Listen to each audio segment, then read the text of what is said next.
Le Seigneur soit avec vous. Bonne nouvelle de Jésus-Christ selon saint Matthieu.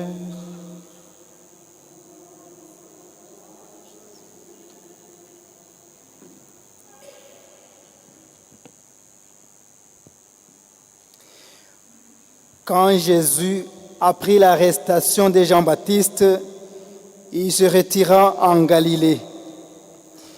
Il quitta Nazareth et vint habiter à Capharnaüm, ville située au bord du lac, dans les territoires des Zabulon et de Nephtali. Ainsi s'accomplit ce que le Seigneur avait dit par le prophète Isaïe. Pays des Zabulon et pays des Nephtali, route de la mer et pays au-delà du Jourdain. Galilée, toi le carrefour des païens. Le peuple qui habitait dans les ténèbres a vu se lever une grande lumière. Sur ceux qui habitaient dans le pays de l'ombre et de la mort, une lumière s'est levée. À partir de ce moment, Jésus se mit à proclamer: Convertissez-vous, car le royaume des cieux est tout proche. Comme Jésus marchait au bord du lac de Galilée, il vit deux frères, Simon appelé Pierre, et son frère André, qui jetaient leurs filets dans le lac, car ils étaient des pêcheurs. Jésus leur dit: Venez derrière moi, et je vous ferai pêcheurs d'hommes. Aussitôt, laissant leurs filets, ils le suivirent. Plus loin, il vit deux autres frères, Jacques, fils de Zébédée, et son frère Jean, qui étaient dans leur barque avec leur père, en train de préparer leur filet. Il les appela. Aussitôt, laissant leur barque et leur père, ils le suivirent. Jésus, parcourant toute la Galilée, enseignait dans leur synagogue, proclamait la bonne nouvelle du royaume, guérissait toute maladie et toute infirmité dans le peuple. Acclamons la parole de Dieu. Seigneur Jésus.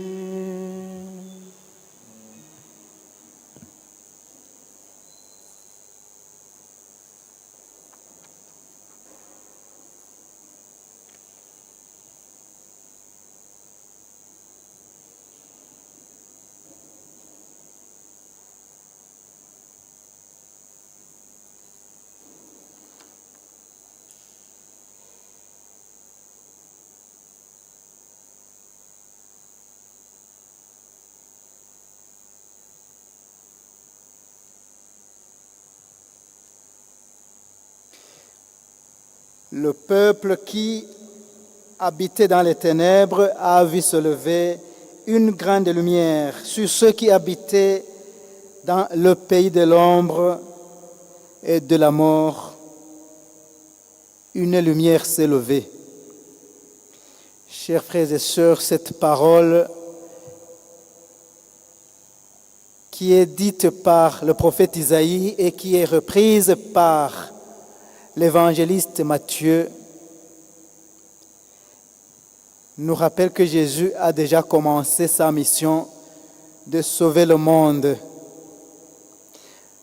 Lui qui est la lumière éternelle que nous avons fêtée à Noël, il commence vraiment à éclairer le monde entier.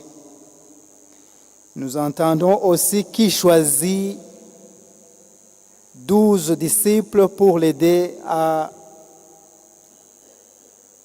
sauver le monde. Cette semaine de prier pour l'unité des chrétiens, effectivement, est basée sur la parole de Dieu.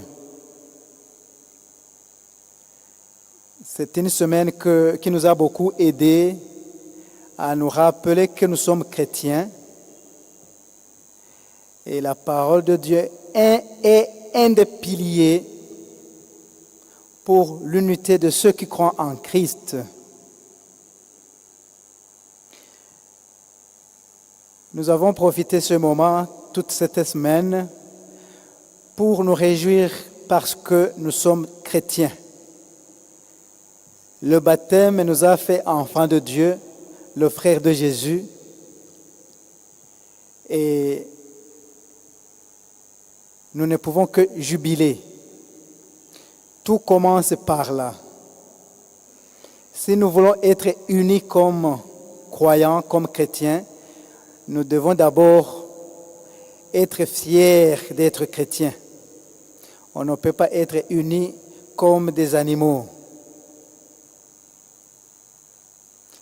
Et nous savons que pour être unis, c'est effectivement parce que c'est l'unité de la Sainte Trinité qui se répand en nous pour que nous puissions vraiment être unis.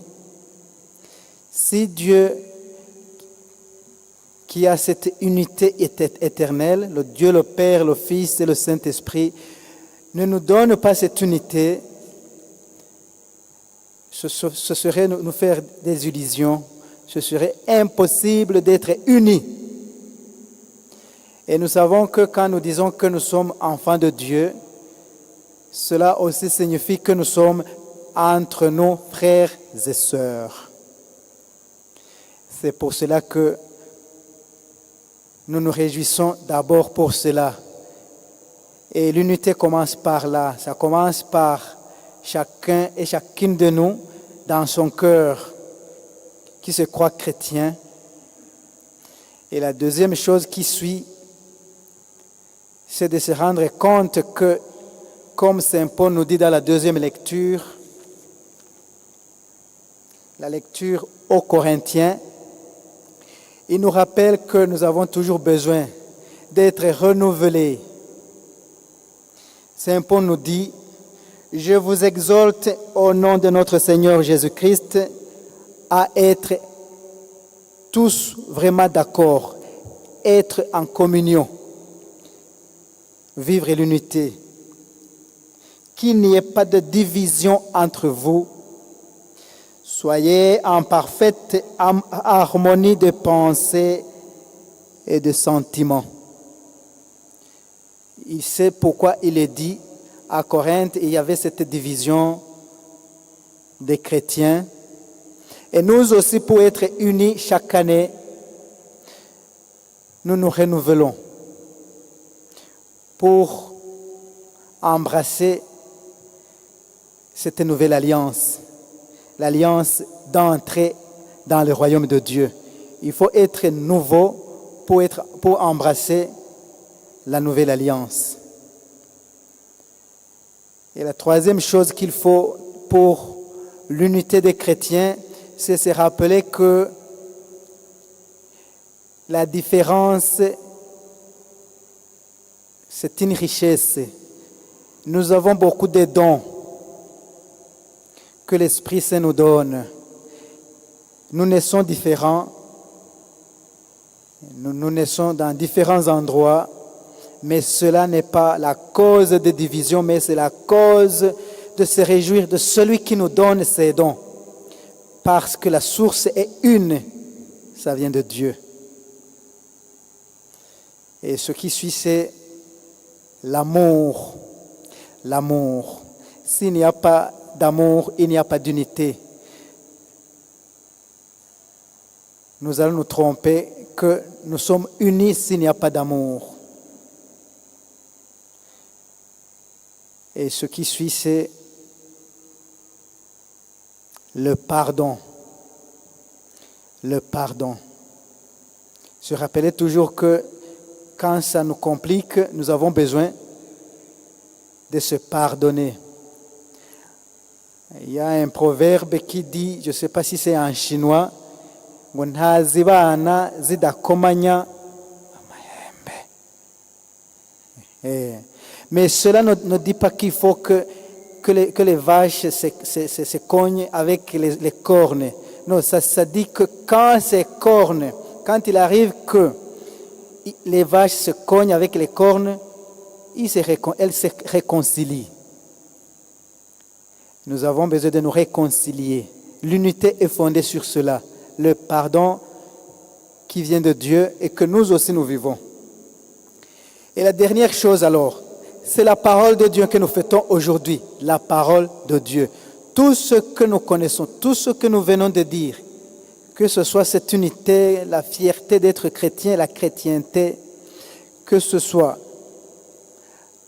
le renouvellement de notre foi, les différents dons que nous avons, l'amour, le pardon, tout cela vient de la révélation de Dieu, de la parole de Dieu. Voilà ce que nous fêtons aujourd'hui. Nous remercions le Seigneur pour lui qui est la parole, qui s'est fait aussi une parole écrite. La parole. Les disciples, les apôtres qui ont vécu avec Jésus, ils ont écrit ce qu'ils ont vécu pour que nous aussi, nous les connaissions. Que chaque fois que nous venons à l'église, nous venons pour deux choses. Écouter la parole, il y a la table de la parole et il y a aussi la table de l'Eucharistie. Que cette parole nous transforme.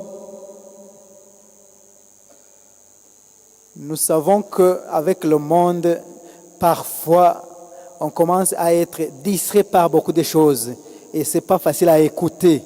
Écouter Dieu qui nous parle. Nous lui demandons